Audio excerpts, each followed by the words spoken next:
Fala com ele, seja bem-vindo ao novo. Amém. Glória a Deus. Aleluia. Quem quer ouvir a palavra de Deus? Só alguns que querem ouvir, não é todo mundo, né, que quer ouvir. Quem quer ouvir a palavra de Deus aí? Glória a Deus. Aleluia. Eu quero que você abra sua Bíblia comigo no livro de Josué. Josué capítulo 4. Você que nos acompanha pelo nosso campus online, seja bem-vindo ao nosso campus online. Pega aí o link dessa transmissão, envia para mais gente, envia para os seus grupos de WhatsApp, para que mais pessoas possam ser abençoadas em nome de Jesus. Mas estamos te esperando aqui na igreja. Para nós é importante quando você está aqui, que a gente pode te abraçar, podemos estar junto com você em comunhão. Então, seja bem-vindo ao nosso campus online, mas assim que possível, vem estar com a gente aqui em nome de Jesus. Deus abençoe. Josué capítulo 4. Eu quero ler com você o verso 4 em diante. Quem encontrou, diga amém. Quem vai ler aqui atrás, diga glória a Deus. Aleluia. Josué 4, a partir do 4 diz assim: Josué convocou os 12 homens que escolhera dentre os israelitas, um de cada tribo, e lhe disse: passem adiante da arca do Senhor, o seu Deus, até o meio do Jordão. Ponha cada um de vocês uma pedra no ombro, conforme o número das tribos israelitas.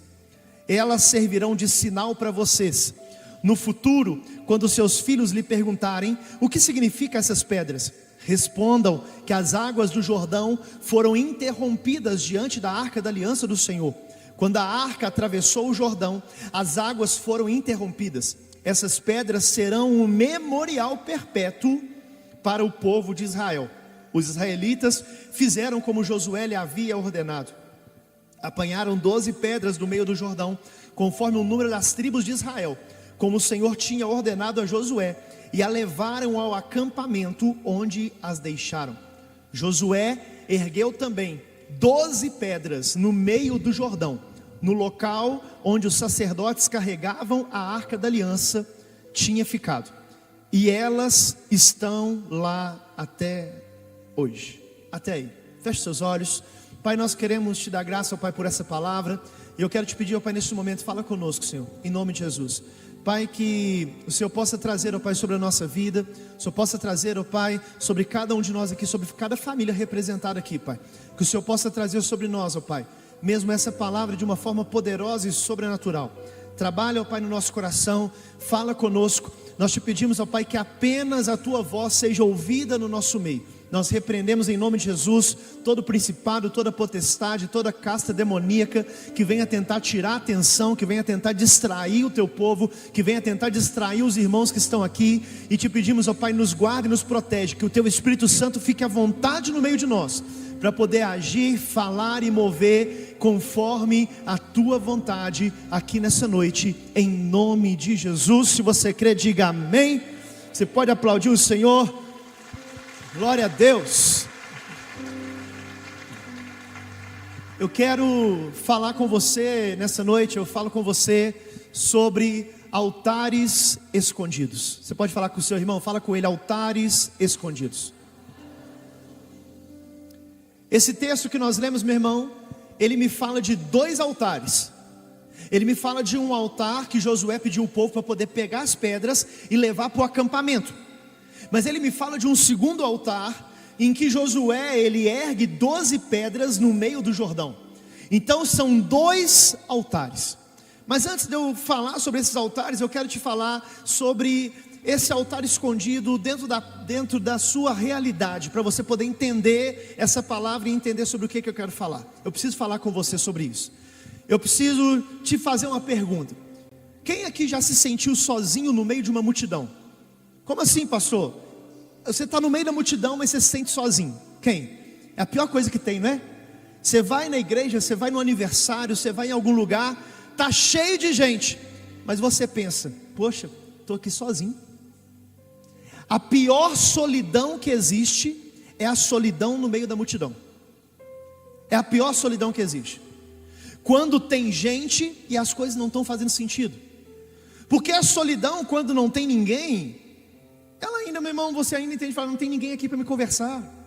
Não tem ninguém aqui para me poder falar, eu estou sozinho. Mas quando está cheio de gente e você se sente sozinho, é horrível isso. Isso é horrível. Você está, meu irmão, num ponto da sua vida que aquilo que você está experimentando não pode ser compartilhado. Isso é horrível. Deus te fala algo, Deus te mostra algo, e você não pode conversar com ninguém. Você não pode compartilhar aquilo com ninguém. Aquilo fica preso em você e você não pode falar, porque ninguém vai entender aquilo que Deus está falando para você. Ninguém vai entender aquilo que Deus revelou para você, e você se guarda, você se fecha e você se sente sozinho. A maior carência dessa geração é a carência de ouvidos para ouvir. Às vezes eu e a Marcela, a gente atende alguns casais e eles pedem: pastor, nós precisamos de um atendimento, precisamos conversar, vamos lá. E a gente vai para o gabinete, vai lá para o escritório, ou atende na casa da pessoa, ou lá em casa. A gente vai atender os irmãos, e quando a gente vai atender, né, o casal já chega, já senta, e eu pergunto: e aí, o que vocês estão precisando? E aí eles pegam, começam a falar, e um começa a brigar com o outro, um começa a xingar o outro, e começa a colocar os podres do outro para frente. Acontece, é raro, né, pastor Dene? Mas acontece, né? Eles começam a um brigar com o outro na nossa frente, e aí depois que eles ficam ali 1 hora, né, meu bem? 1 hora, 2 horas, falando tudo que eles queriam falar. Eles falam tudo, falam. Aí depois que eles falam tudo que eles queriam, eles agradecem e vai embora. Se sentem aliviados, se sentem felizes e pegam e vai embora. E eu fiquei ali, ouvi tudo, deixaram a confusão tudo em cima de mim e foram embora. E agora, o que eu faço? Como que eu, como pastor, vou agir agora? Eles só queriam ser ouvidos. Tem gente que só precisa de alguém para poder ouvir. Sabe aquele momento que você chora e ninguém vê? Sabe aquele momento que você segura? Aquele momento que ninguém pode ver você chorar, que ninguém pode ver, você nem consegue dormir, porque a sua realidade rouba os seus sonhos. Você deita na sua cama e você fala: eu não consigo dormir, eu quero sonhar, eu quero dormir, eu quero descansar, mas a realidade está tomando tudo de mim. Você quer falar com alguém, mas não tem ninguém para poder te ouvir. Você vai para o banheiro, vai tomar um banho, e lá no banheiro você chora, porque você quer chorar lá dentro, para ninguém te ver chorar. Você vai para o seu quarto, coloca a almofada sobre a sua cabeça, para chorar ali baixinho, e ninguém te ouvir. Quando Jesus ele fala de oração, o que ele fala para nós de oração? Ele nos ensina algo. Ele fala: quando você for orar, entra para dentro do teu quarto e fecha a porta. E ele fala mais, ele fala: porque o teu pai, ele não fala assim: vai orar em secreto, porque o teu pai te ouve em secreto. É assim que ele fala? Lá está escrito assim: fecha a porta do seu quarto e vai para o secreto, porque o teu pai, ele te vê no secreto. O pai não ouve no secreto, mas o pai te vê. Pastor, mas se ele não ouve, o que adianta, meu irmão? Ele não precisa ouvir, ele já sabe antes de você falar. Mas a presença dele ali muda tudo. Você, no momento de desabafo da sua alma, ali no seu quarto, sozinho, você acha que ninguém está vendo, você acha que ninguém sabe, mas eu vim dizer para você: alguém te viu no seu quarto chorando. Alguém viu você ali no quarto, desolado, alguém te viu. Alguém está ali, ele está te vendo, ele está te vendo no secreto. Cada momento desse, cada instante desse. Isso, meu irmão, eu estou te falando isso por quê? Porque tudo isso que eu estou te falando, esses momentos de choro sozinho, esses momentos de tristeza sozinho, quando você pensa: ninguém está me vendo, sabe o que você está fazendo? Isso são os teus altares escondidos. Você acha que ninguém está vendo, e realmente ninguém está vendo, está escondido, mas Deus está ali. É uma história que está sendo construída, é um altar que está sendo construído entre Deus e você. Ninguém sabe, mas você sabe. Eu estou pregando para você aqui nessa noite. Ninguém sabe, mas você sabe o que você constrói no secreto.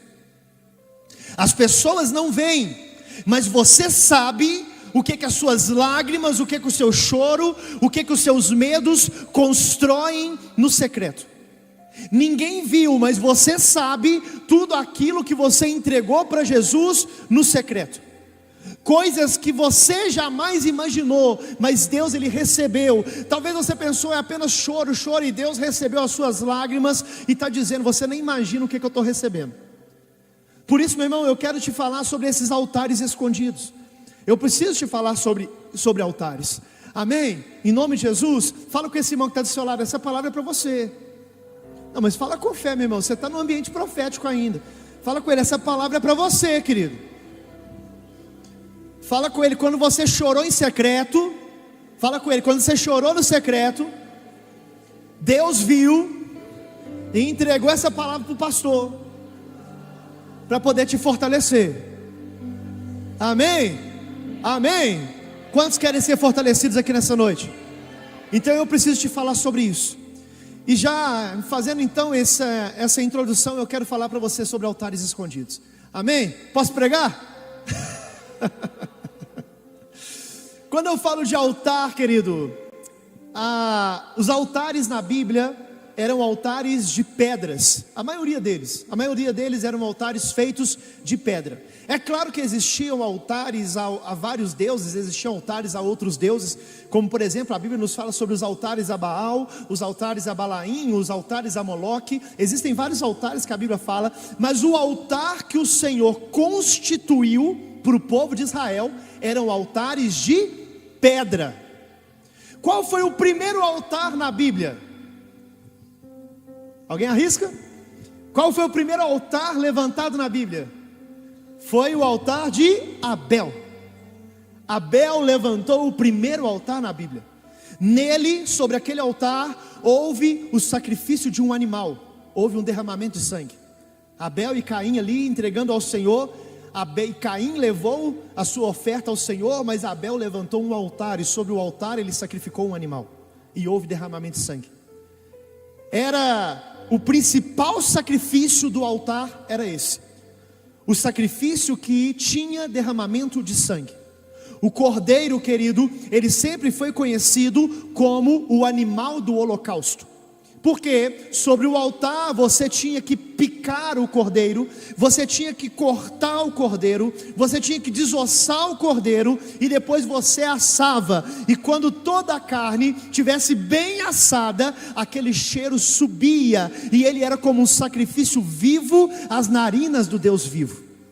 E é aquilo que Abel estava fazendo. Depois, continuando a palavra, nós vemos Noé levantando o altar. Quando as águas abaixam, Noé ele sai da arca e a primeira coisa que ele faz é levantar um altar. Logo em seguida nós continuamos a história e nós vemos Abraão. Ninguém construiu mais altares do que Abraão na Bíblia. Todo lugar que Abraão chegava ele falava, vou levantar um altar ao Senhor. Ele chegava numa terra diferente, ele falava, vou levantar um altar para o Senhor. E inclusive em um dos altares que ele levantou, quase que ele sacrificou o seu próprio filho em um desses altares de pedra.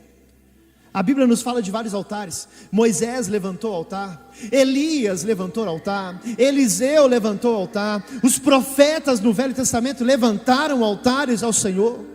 Nós vemos, meu irmão, em certa passagem, até mesmo Jesus com seus discípulos levantando algum tipo de altar. Mas estava, meu irmão, acontecendo um levantamento de altar. Elias, ele levantou o altar do Senhor, e o altar de Elias talvez seja o altar mais conhecido. Por quê? Porque foi o altar em que Deus provou o seu poder. O fogo do Senhor desceu e consumiu. A Bíblia fala que consumiu não só o sacrifício que estava sobre o altar, mas consumiu toda a água que estava em volta do altar, e consumiu também todas as pedras do altar. Para você ver o poder do fogo que desceu. A gente acha que foi só um foguinho ali para queimar. Não, meu irmão, ele consumiu até as pedras do altar. Mas eu quero hoje te falar desse altar específico que nós lemos, o altar que Josué levantou. E para eu poder falar desse altar, eu preciso voltar um pouquinho na história, e eu preciso te lembrar de Moisés. Amém? Quem está comigo, diga amém. Quem está acompanhando, diga amém. Vou começar a pregar agora. Eu posso pregar? Deus, ele recolheu Moisés. Deus pegou e recolheu Moisés. Levou Moisés para o alto do monte e falou, Moisés, está vendo toda essa terra? Vi, Senhor, estou vendo. Pois é, essa é a terra que eu vou dar para o povo.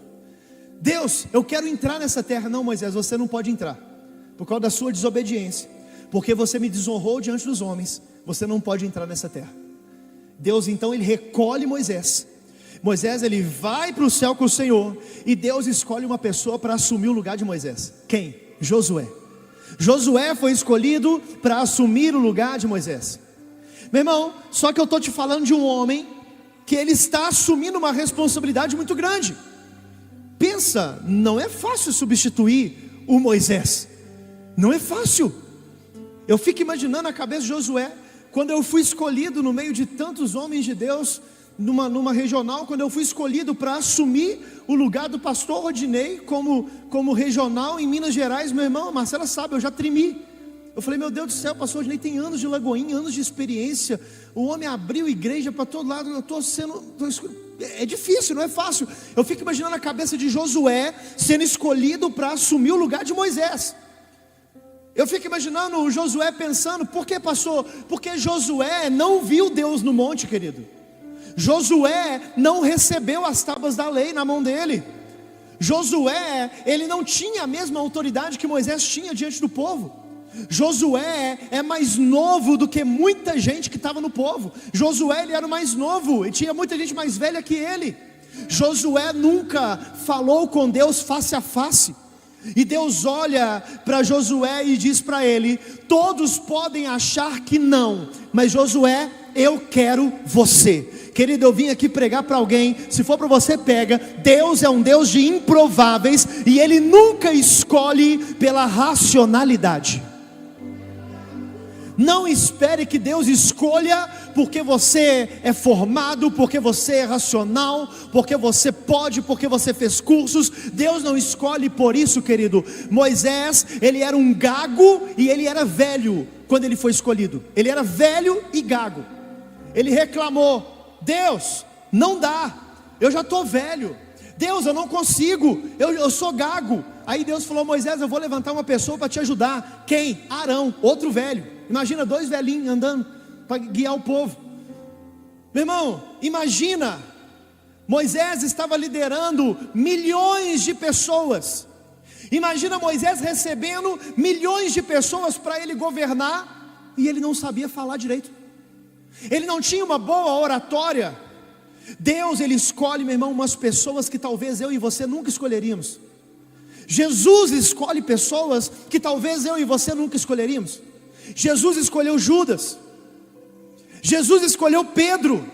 Ah, pastor, mas o Pedro caminhou 3 anos com Jesus. Depois de 3 anos, Jesus ainda virou para ele e falou: Pedro, ainda tem esperança que você converte. 3 anos e não era convertido ainda. Por que Jesus não escolheu alguém mais fácil? Alguém com o coração mais quebrantado? Jesus escolheu pessoas que talvez eu e você não escolheríamos. Por quê, pastor? Porque quando eu falo de Deus, eu falo de Jesus, eu falo de graça. E a graça escolhe os desfavoráveis. A graça escolhe os despreparados. Aqueles que você olha por trás da malhada e diz: esse não. E Deus diz do céu: ele vai ser o novo rei. É sobre isso que eu estou falando com você. Então, quando Deus escolhe Josué, a Bíblia me mostra que Josué ficou apavorado. Por que, pastor? A Bíblia fala que Josué ficou apavorado? Ela não fala claramente, mas qual foram as primeiras palavras de Deus para Josué? As primeiras palavras de Deus para Josué provam que ele estava apavorado, porque Deus chegou para Josué e falou o quê? Seja forte, seja corajoso, se esforce, você vai precisar. Não é fácil lidar com crente, não é fácil lidar com gente. Pelas palavras que Deus falou com Josué, já dá para perceber, Josué está apavorado. Alguém aqui já se sentiu despreparado para algo que Deus te chamou? Alguém aqui já se sentiu despreparado para algo que Deus te deu na sua mão? Glória a Deus por isso. Fala com esse irmão que está do seu lado, que levantou a mão. Fala: glória a Deus porque você se sentiu despreparado. Por quê, pastor? Porque se você se sente firme, se você se sente seguro, se você se sente convicto, sempre, eu sinto te falar, mas você está fazendo pouco, você está na média, você só vive na média, porque você está preparado demais para aquilo, você está fazendo pouco. Como assim, pastor? O dia, meu irmão, que você começar a aceitar os desafios de Deus de verdade, você vai ficar com medo. O dia que Deus te der desafios e você começar a aceitar esses desafios de verdade, você vai se sentir despreparado. Você vai sentir que você não está pronto. Você vai se sentir inseguro. Por quê, pastor? Porque os desafios de Deus é muito tranquilo, Fábio. Os desafios de Deus anda sobre as águas. Você está preparado demais, meu irmão. Você está na média. O dia que Deus começar a te dar desafio, para você começar a sentir medo, você vai falar: realmente, eu não estou preparado.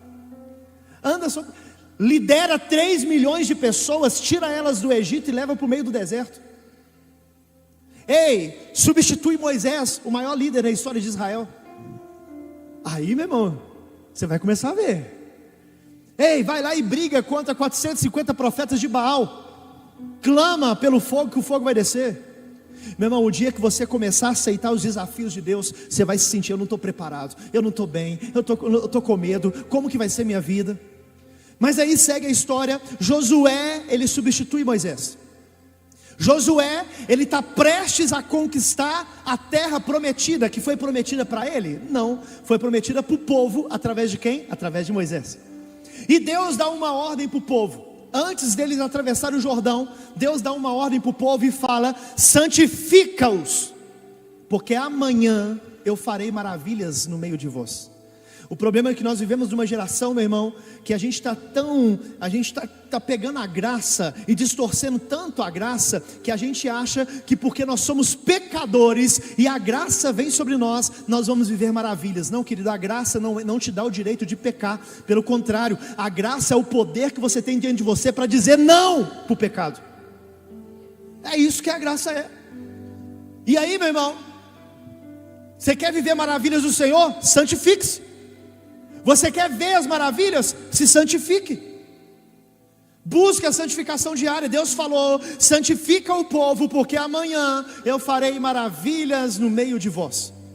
Então depois, no outro dia, o povo se santificou. E aquele santificar, meu irmão, não é santificar, não é vamos fazer uma consagração, vamos orar, vamos. Não, meu irmão, sabe o que era santificar? Para o povo, eles tinham que trocar suas roupas. Eles pegavam as roupas que eles usavam, eles tinham que se lavar, eles tinham que se banhar, colocar roupas limpas e ficar quietinho dentro de casa, até no outro dia.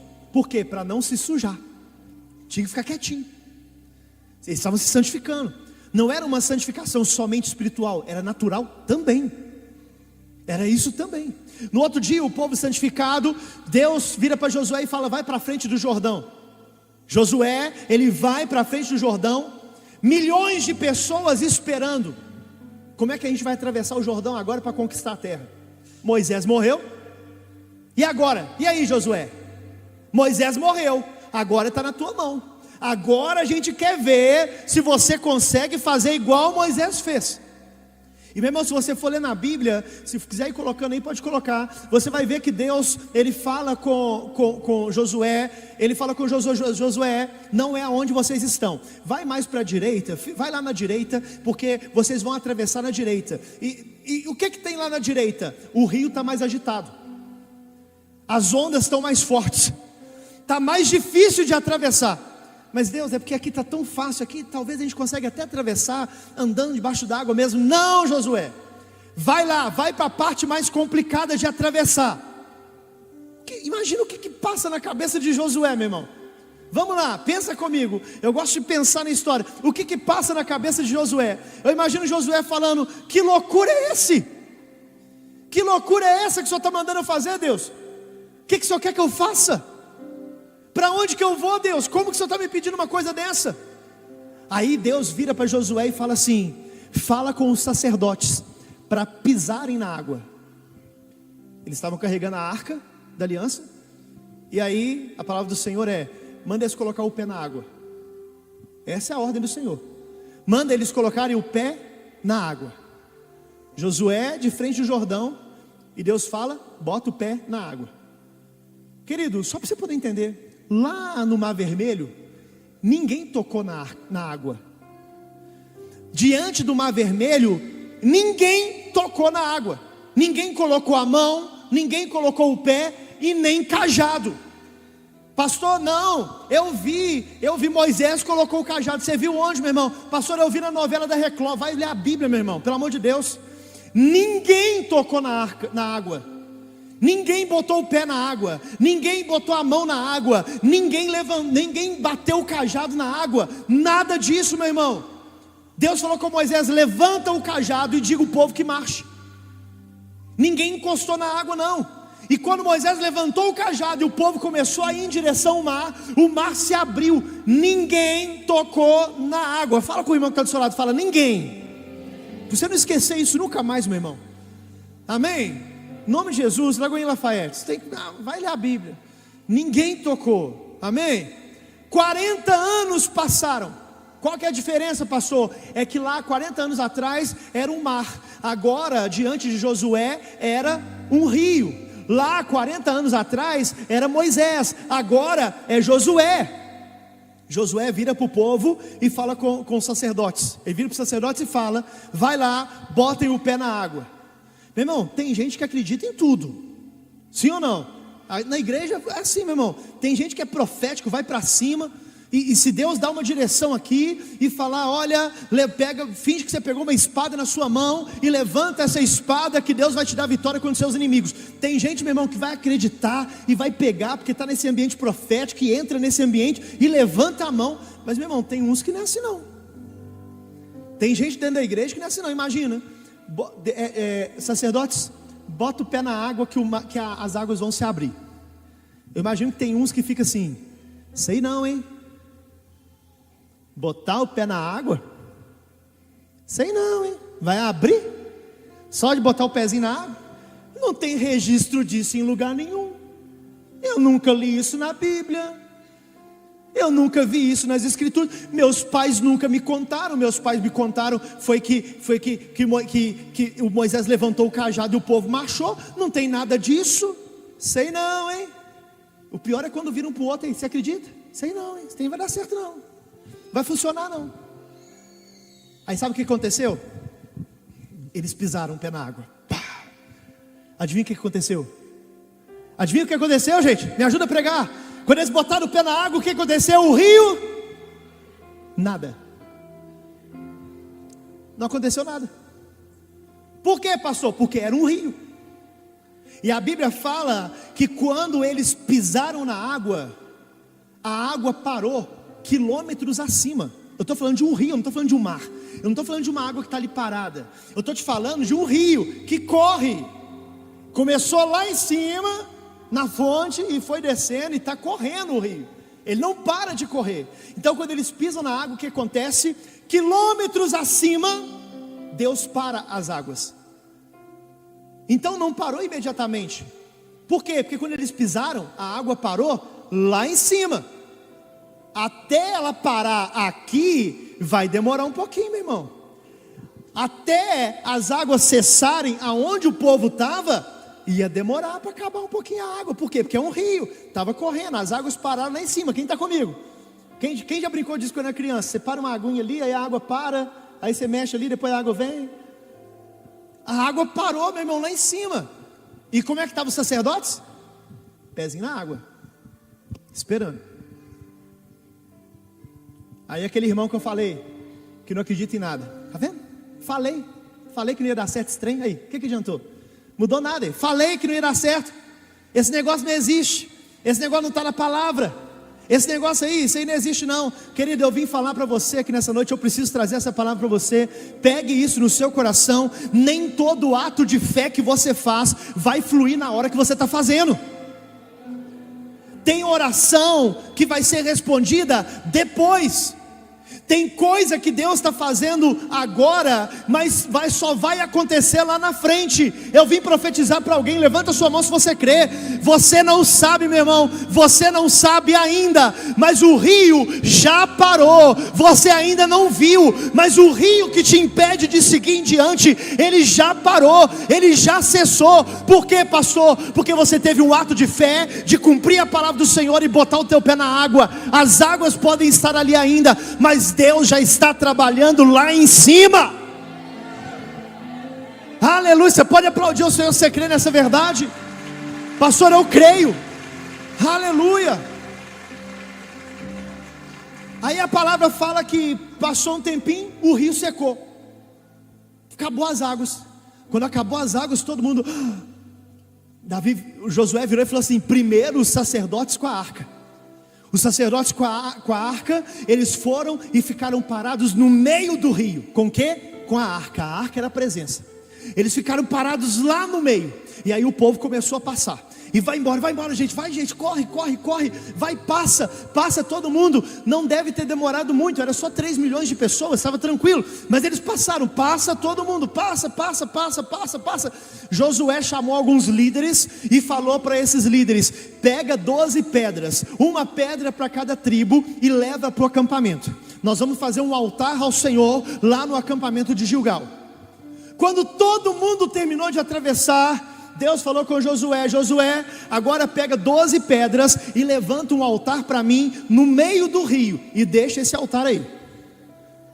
Para que a Bíblia, nós lemos no início, o altar em Gilgal, o altar que estava no acampamento, era para quê? Era como um sinal, era um memorial. Para quê? Para que Israel nunca se esquecesse daquilo que Deus fez. Era um memorial, para que quando os filhos perguntassem: pai, mãe, o que é isso? Para que é isso? Eles pudessem contar a história de como Deus os fez atravessar o Jordão e conquistar a terra prometida. Amém? Isso era o altar lá no acampamento, o altar de Gilgal. Quem está comigo? O altar de Gilgal, ele era um altar para memorial. E o altar no meio do rio? Os sacerdotes saíram do meio do rio, as águas voltaram a correr, as águas cobriram aquele altar. E aí eu te pergunto: para quê? Para que Deus mandou fazer aquilo? Eu falei com vocês no início dessa mensagem: altar é lugar de sacrifício, diga sacrifício. Altar é lugar de fogo, diga fogo. Altar é lugar de cordeiro, diga cordeiro. Como que eu sacrifico um cordeiro com fogo debaixo d'água? Toda vez que tinha um altar levantado, meu irmão, tinha um motivo. Era para sacrificar o cordeiro e botar fogo nele ali. Agora a gente tem um altar que é um memorial, para que o povo saiba, e a gente tem um altar escondido. Um altar que está lá. O que ficou do lado de fora é o memorial. E o que está escondido? Pergunta para esse irmão que está do seu lado: para quê? Pergunta para quem está do outro lado, para ele ficar com ciúme. Fala: para quê? Você tem uma ideia, meu irmão? Nem o povo viu esse altar. O povo passou, eles nem viram o altar. Porque a Bíblia fala que depois que todo mundo passou, todo mundo já estava lá na frente. Depois que já tinha passado, antes dos sacerdotes saírem, Josué foi lá, ele sozinho foi lá e levantou um altar. Quem sabia era Josué e os sacerdotes, mais ninguém. Josué construiu o altar depois que o povo passou. Tem altares, meu irmão, que nós levantamos, que todo mundo vê. O altar das suas orações, você está orando, você pede oração, está todo mundo vendo. O altar da sua oferta, o altar do seu dízimo, está todo mundo vendo. O altar do seu trabalho voluntário na igreja, o altar da sua disposição para servir na obra, o altar da sua rede social, está todo mundo vendo. Mas tem altares escondidos que ninguém viu, que só Deus e você sabem onde eles estão. Eu vim pregar para alguém aqui nessa noite que talvez você fale: pastor, eu estou afastado dos caminhos do Senhor. Mas eu estou dizendo para você que está nessa situação, que está aqui hoje. Lá atrás, você pregou para alguém. Lá atrás, antes de você se afastar, você evangelizou alguém. Lá atrás você ganhou pessoas para a presença de Cristo. Você trouxe amigos, você trouxe familiares. Lá atrás você orou. Lá atrás você entrou no seu quarto. Lá atrás você se quebrantou. Eu vim dizer para você que está nessa situação de estar talvez afastado da presença do Senhor. Nesse tempo você construiu altares que ninguém viu. Ninguém viu. E talvez não ficaram como memorial. Você pode dizer: pastor, eu me afastei. Ninguém lembra mais do que você construiu. E está tudo bem, porque são altares que você construiu escondido. Meu irmão, os altares mais importantes que eu construí, os altares mais importantes que eu, Rodolfo, eu construí, ninguém sabe. Os altares mais importantes que eu construí, ninguém viu. Ninguém viu as noites mal dormidas. E talvez essa é a sua história também. Ninguém viu as noites mal dormidas. Ninguém viu o choro no secreto no quarto. Ninguém viu os seus momentos sozinhos com o Senhor. Tem altares, meu irmão, que ninguém sabe que você tem. E posso te dizer, tem altares que você constrói que nem você sabe que você construiu. Que até hoje você nem sabe que você construiu. Mas Deus recebeu como um altar. E esses altares continuam escondidos. É um altar invisível. Meu irmão, eu vou te perguntar de novo. Para que um altar debaixo d'água? Se eu não consigo sacrificar um cordeiro, se eu não consigo colocar fogo no cordeiro. Josué não estava entendendo nada. Josué ficou sem entender. Josué não sabia o que estava acontecendo. Mas Josué obedeceu e construiu aquele altar. A Bíblia diz, meu irmão, que quando se construiu um altar, as pedras do altar não podiam ser pedras lavadas. Tinham que ser pedras imperfeitas. Eu já preguei sobre isso aqui na igreja. Tem gente que olha para isso aqui, gente, uma plataforma, isso aqui ó, é madeira, está até ruim, preciso melhorar aqui. Graças a Deus que eu emagreci, não tem perigo mais de cair. Mas querido, é madeira, ferro. Já preguei isso aqui na igreja. Altares são construídos com imperfeição. Imperfeição. Deus não exige perfeição para construir altar. Até porque Ele não está nem aí para o altar. Ele quer o que está sobre o altar. Por isso quem sobe em cima desse altar, entenda, Deus Ele está olhando para o teu coração. E nem sempre você vai ser perfeito. Nem sempre vai ter perfeição em quem está aqui em cima, querido. Nem sempre haverá perfeição em quem está ministrando, em quem está em cima. Ah, pastor, eu não gosto de ouvir a mensagem do fulano, porque o fulano, querido, deixa eu falar uma coisa para você. Quem precisa de mensagem não escolhe o mensageiro. Deus coloca quem Ele quiser para falar com você, até o mais imperfeito. Não pode ficar escolhendo. Deus, Ele não exige perfeição na adoração, até porque Ele não está atrás de adoração, Ele está atrás do adorador. Então as pedras tinham que ser imperfeitas, não podiam ser pedras lavadas. O que é pedra lavada? Pedra que ficou dentro d'água, ela vai ficando lisa. Não podia ser. Tinham que ser pedras imperfeitas, pedras cascudas. Mas agora foram colocadas pedras dentro de um rio. E se essas pedras vão ser forjadas, se essas pedras vão ser moldadas, é por causa das águas daquele rio. Porque Deus pediu aquilo. Tem muita coisa que Deus te pede, meu irmão, que não faz sentido para você hoje, mas amanhã vai fazer sentido. Eu vou repetir porque essa mensagem é para alguém. Tem coisa que Deus está te pedindo, querido, que não faz sentido para você hoje, mas amanhã vai fazer sentido. Você não está entendendo nada. Para que Deus está me pedindo isso? Vai fazer sentido, fica tranquilo.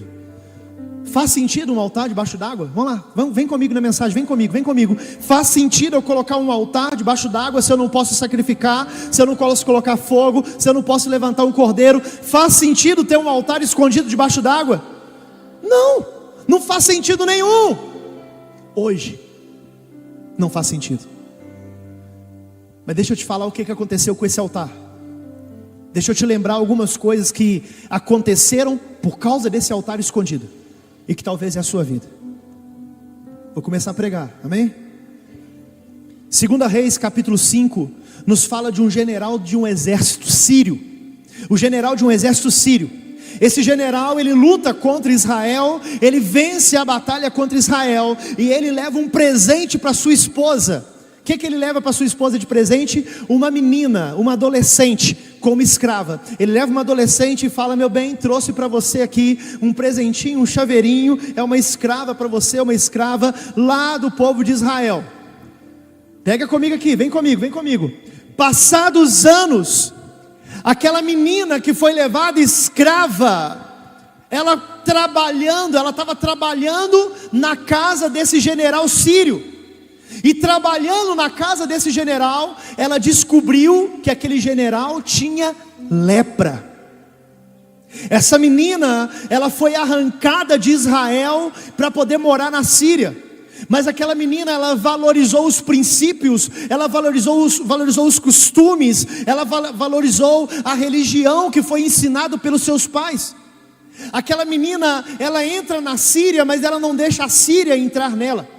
O povo daquela terra, quando aquela menina chegou, olhou para ela e falou: escrava, está presa. Deus lá do céu estava dizendo bem alto: ela está vivendo o propósito que eu tenho para ela. Para os homens parece que ela está presa, mas ela está vivendo propósito. E aquela menina trabalhando para esse general descobre: o meu senhor, o meu general tem lepra. E ela chega para o general e para sua esposa e fala com ele: ei, meu senhor Naamã, lá em Israel tem profeta. Meu irmão, é interessante que a pessoa leprosa, ela não podia ter contato com ninguém. Aquela menina chegou até Naamã. Aquela menina ficou leprosa? Não, porque a lepra de Naamã não contaminou a menina, mas a fé da menina contaminou Naamã. E aí o Naamã chega e o profeta pede o seu servo, o seu discípulo, e fala: vai lá e fala com ele para mergulhar 7 vezes. Aonde que era para ele mergulhar? Aonde que era para ele mergulhar? Aonde que era para ele mergulhar? No Jordão. Diga, Jordão. Aonde que Josué construiu o altar escondido? Aonde que era para Naamã mergulhar? Ele não quer, ele fica chateado. Ele até reclama e ele fala: os rios da Síria são muito melhores, são muito mais limpos. Mas meu irmão, deixa eu dizer uma coisa para você: nos rios da Síria não tem altar escondido. Não, você não entendeu não. Nos rios da Síria não tem altar escondido. Os rios podem ser melhor, podem ser mais limpos, mas os rios da Síria não tem altar escondido. A primeira coisa que eu quero que você entenda aqui nessa mensagem hoje: onde tem altar escondido, tem cura. Onde tem altar escondido, tem cura. Onde tem altar escondido, tem milagre para acontecer sobre a sua vida. Durante tanto tempo você construiu no deserto. Durante tanto tempo você fala: pastor, eu não aguento mais chorar, eu não aguento mais ficar no meu quarto chorando, eu não aguento mais ficar lamentando, pastor, eu não aguento mais ficar passando o que eu estou passando. Eu oro sempre, eu clamo sempre, eu busco a Deus sempre. Parece que nada fica tranquilo, querido. Você está construindo altares escondidos, e porque você está construindo altares escondidos, a cura está chegando. Cura na alma, cura no corpo, está chegando a sua cura, porque onde tem altar escondido tem cura. Aleluia. Naamã construiu o altar. O Naamã construiu o altar. Naamã merece ser curado por esse altar. Por quê? Porque Naamã é inimigo, sim ou não? Mas porque tem um altar escondido que alguém construiu. Agora aquele lugar que ele veio mergulhar é um lugar de cura, é um lugar de milagre. Querido, tem gente próxima a você, tem gente que vive perto de você, que não sabe os altares que você está construindo, mas vai receber cura e vai receber milagre por causa do altar escondido que você levantou dentro da tua casa, dentro da tua empresa, dentro da tua escola. Essas pessoas vão receber o milagre. Você crê nisso? Você aplaude ao Senhor se você crê. Faz barulho, celebra para o Senhor, meu irmão. Aleluia. O seu patrão nem sabe, mas porque você precisa daquele emprego, e você todos os dias você vai no banheiro da empresa, ajoelha e vai orar, Deus está prosperando a empresa só para você não ser demitido. Enquanto tem uns bobos que ficam: tomara que fale, ele é muito ruim, o patrão ruim, tomara que fale. Abençoa o lugar que você está, meu irmão. Para de ficar praguejando o seu patrão, para de ficar praguejando aquele que abriu uma porta de emprego para você. Começa a agradecer a Deus, começa a abençoar o local que você está, porque Deus te tira de onde você está e Ele coloca você a mais. Deus te promove. Por quê? Porque você é grato do lugar que você está. O seu patrão pode nem ser crente, ele olha para você e fala: tem uma coisa diferente nessa pessoa, o Deus dele está ajudando essa empresa, eu vou colocar ele como gerente, porque essa empresa vai bombar na hora que ele assumir a gerência. Lá na sua casa, o choro que você tem dentro da sua casa: eu não aguento mais meu marido, eu não aguento mais minha esposa. Mas o altar que você está construindo lá na tua casa, no teu quarto, chorando na cama dos seus filhos, querido, Deus está vendo esse altar, e vai ter milagre na tua casa, porque você está construindo altar escondido. Parou aí, pastor? Não, não parou, querido. Aguenta até o final dessa mensagem que eu te garanto. Eu falei com a Marcela quando eu preparei, falei: Marcela, nossa, o desfecho dessa mensagem para mim foi assim: uau! Comecei a gritar lá dentro de casa, meu Deus do céu. Em 2 Reis capítulo 6, Depois desse fato, os discípulos chegam para o profeta e falam: o lugar que nós estamos está pequeno demais. Vamos sair para poder cortar umas árvores, umas madeiras, para a gente ampliar o lugar. Eles vão cortar, você já conhece a história. Um deles não afiou o machado, e quando ele estava batendo lá o machado na árvore, o machado soltou e caiu dentro do rio, e ele gritou: ah, meu senhor, era emprestado. Por que ele gritou? Porque o machado se perdeu, o machado afundou, o machado caiu no rio. Qual rio? Qual rio? O profeta pega o cabo, joga o cabo na água, o cabo flutua, e junto com o cabo o quê? O machado flutua. Por quê, pastor? Porque onde tem altar escondido tem restituição. Onde tem altar escondido tem restituição. O que você está querendo falar, pastor? Se tem altar escondido, querido, fique tranquilo. Aquele que estava afundado, ele vai vir para cima. Quem estava caído vai se levantar. Porque onde tem altar escondido tem restituição. Aleluia, aleluia. Chegou a hora, querido. Chegou a hora de, no lugar que você semeou, no lugar que você plantou, Deus ele vai trazer para a tua vida pessoas à sua volta, e você vai viver restituição. Quem está caído vai se levantar. Quem está morto vai voltar a viver. Talvez, meu irmão, nem seja para você, mas a sua casa vai se levantar. Se a sua casa afundou, Deus vai levantar a tua casa. Se os seus amigos afundaram, Deus vai restituir. Talvez nem os mesmos amigos, mas Deus vai te dar amigos de Jesus para caminhar com você. Amigos mais próximos de Deus. Deus vai restituir. Pastor, eu virei crente, meus amigos tudo me abandonou. Querido, não abandonaram. Deus está tirando quem está perto, levando para longe, trazendo quem está longe para perto. Deus quer que você ande com os amigos dele. É isso que Deus quer, é restituição. Lembra de Jó? Ele perdeu tudo, houve restituição. Foram as mesmas coisas que ele perdeu? Não, o que ele perdeu, perdeu. O que ele perdeu, perdeu. Deus é um Deus de restituição. Pastor, a minha empresa faliu. Querido, vai orar ao Senhor, porque onde você levantou um altar escondido, Deus está dizendo para você: eu vou te dar restituição. Pastor, minha empresa está afundando. Não vai afundar, querido. Levante altares escondidos e Deus vai te trazer restituição. Quem tem altar escondido, Deus ele traz de volta. Deus restaura o perdido. Deus levanta o afundado. Deus ele te dá um lugar de restituição. Eu vim profetizar para alguém: Deus vai restituir tudo aquilo que se perdeu por causa do altar que você construiu escondido. Deus vai te dar restituição. Aleluia. Em 2 Reis, no capítulo 2, Eliseu ele pega uma capa, a capa que ele tinha recebido de Elias, e ele bate a capa no Jordão.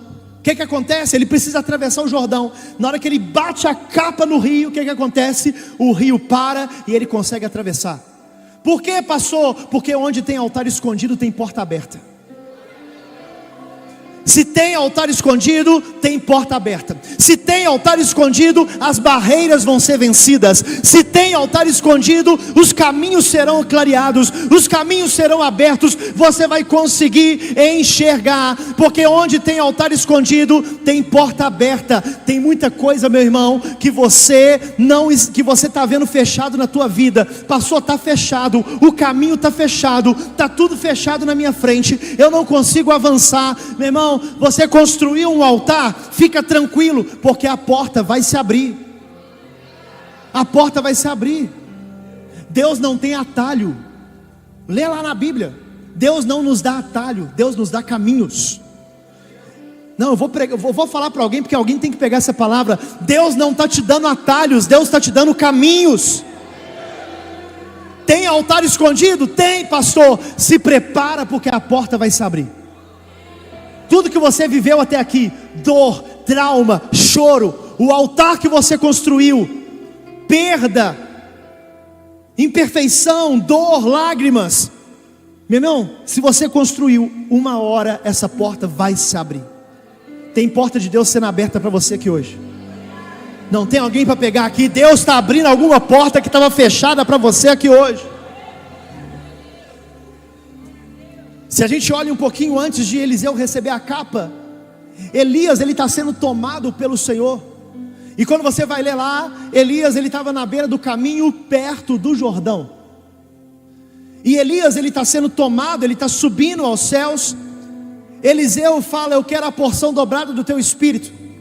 Elias dá a ele a capa, como um sinal da porção dobrada. E foi com essa capa que ele bateu no Jordão. Uma capa que foi dada por Elias, o grande profeta de Israel. Elias deu uma capa, e essa capa é o que bateu naquele Jordão. Por quê, pastor? Onde tem altar escondido tem continuidade. Onde tem altar escondido tem continuidade. Onde tem altar escondido tem discipulado. Onde tem altar escondido tem porção dobrada. Onde tem altar escondido tem sucessão. Onde tem altar escondido o projeto não para. Às vezes você olha para os seus filhos e até pensa: Deus, como é que vai ser? Senhor, como que vai ser com meus filhos? Eu queria que meus filhos continuassem no mesmo caminho que eu. Eu queria que meus filhos servissem ao Senhor. Eu queria que os meus filhos estivessem na igreja. Eu queria que meus filhos estivessem ouvindo a palavra. Eu queria que os meus filhos estivessem mais próximos. Senhor, eu não sei, eles estão tão distantes. Eles estão longe de mim. Eles estão longe da igreja. Como que vai ser, Senhor? Será que tudo aquilo que o Senhor começou, será que vai parar em mim, Deus? Não vai parar em você, querido. Porque se você construiu um altar escondido, o Senhor está dizendo para você: vai ter continuidade, vai ter sucessão. Deus, Ele não brinca com altares. Fala isso com o irmão que está perto de você. Fala com ele: Deus não brinca de altares. Deus não brinca com altares. Os seus filhos não nasceram para o inferno. Os seus filhos nasceram para ter o nome escrito no livro da vida. Os seus filhos nasceram para servir o Senhor. Os seus filhos vão para o céu. O que você gerou não foi uma pessoa. O que você gerou foi uma promessa de Deus. Os seus filhos vão servir ao Senhor. Por quê, pastor? Porque onde você construiu o altar com as suas lágrimas, orando pelos seus filhos, de madrugada, ajoelhado na cama dele, com a mão sobre ele, orando, clamando a Deus pelos seus filhos, Deus está dizendo: se você construiu um altar, existe continuidade. O projeto não para, a história não para, a tua família não acabou aqui. Ei, não acabou, querido.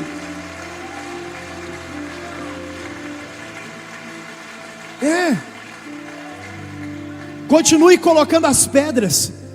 Continue se consagrando. Continue construindo altares. Ei, Deus está dizendo para você: tem coisa grande para acontecer nesse Jordão ainda. Que Jordão, pastor? Onde você construiu altares escondidos. Tem coisas ainda para acontecer por causa de um altar que você deixou debaixo d'água. E para mim poder terminar, se o louvor pode subir, para a gente poder terminar.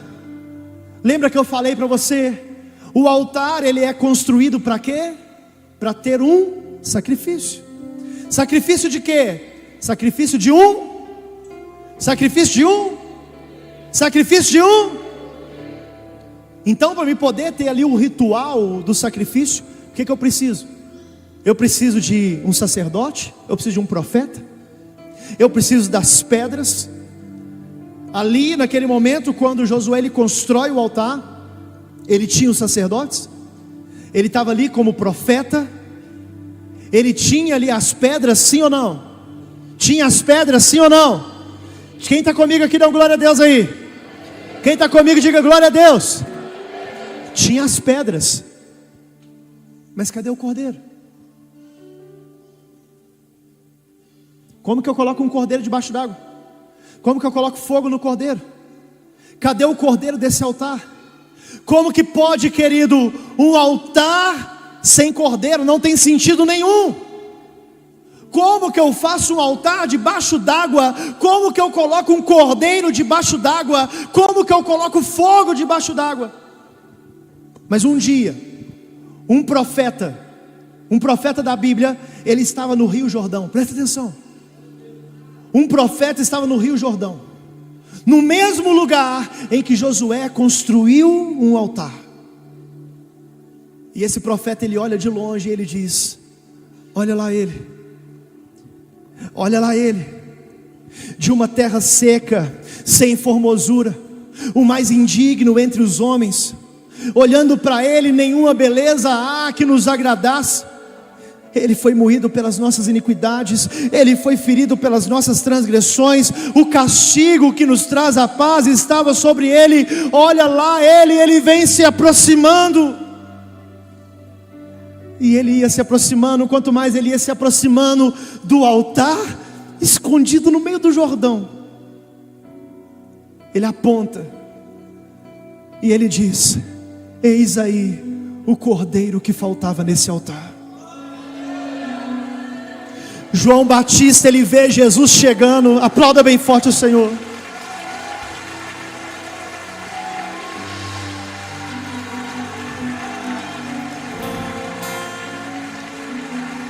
Não existe altar sem cordeiro, não tem altar sem sacrifício. João Batista, ele olha e fala: ele está chegando. Tem um altar escondido nesse Jordão, e ele está chegando. João Batista batizando no Jordão. Ele olha e fala: eis aí o Cordeiro de Deus. Ele está chegando para o altar.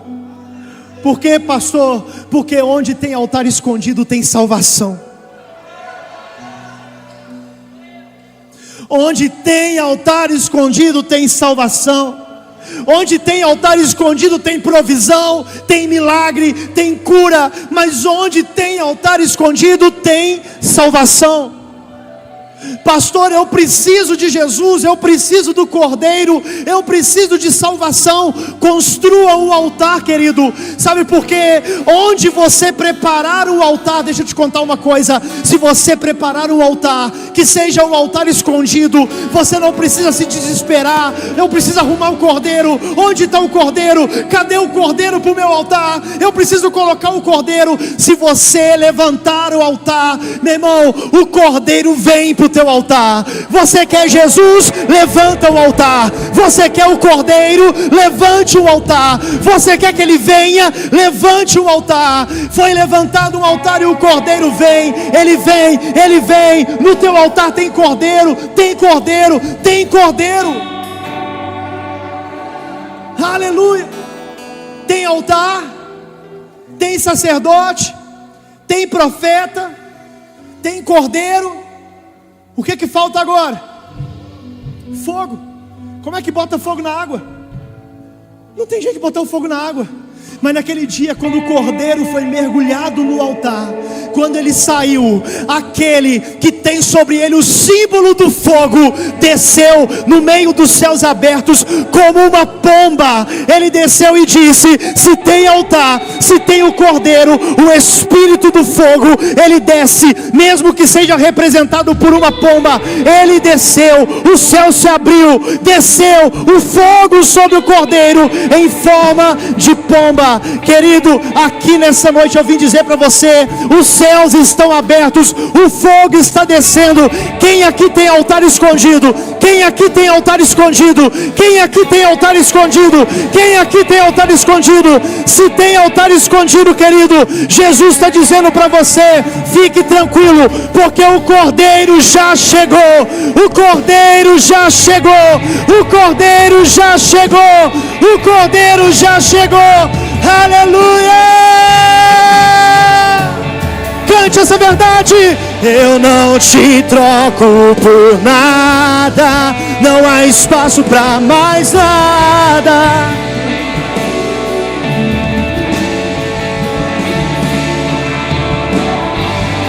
A minha alma buscava e nada me completava.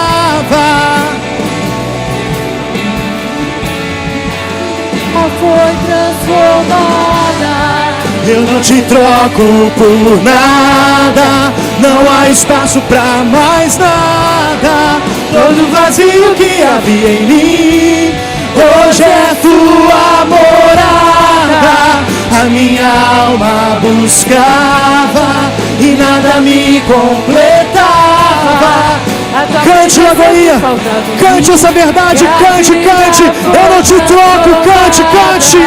Eu não te troco por nada. Não há espaço pra mais. Grite isso a Ele. Todo vazio que havia em mim, hoje é sua morada. A minha alma buscava e nada me completava. A tua presença é o que faltava em mim, minha vida foi transformada.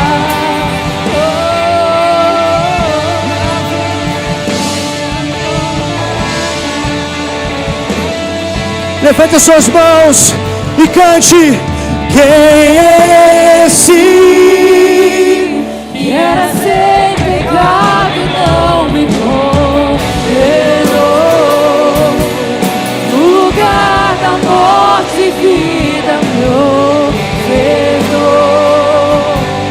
O Cordeiro que por mim se entregou E os meus pecados levou. Quem é esse? e era sem pecado, não me condenou. No lugar da morte, vida me ofertou. O Cordeiro que por mim se entregou e os teus pecados levou. Altares escondidos. Altares escondidos. Feche seus olhos. Eu queria que você trouxesse à sua memória todos os altares escondidos que você já construiu até aqui. Traga à sua memória. Lembra daquele dia de choro? Lembra daquele dia de dor? Lembra daquele dia que você achou que ninguém estava te vendo? Lembra daquele dia em que você se sentiu sozinho, sozinha, e você disse: eu não tenho ninguém, ninguém me ouve, ninguém me vê, eu estou sozinho mesmo. Deus estava te vendo no secreto.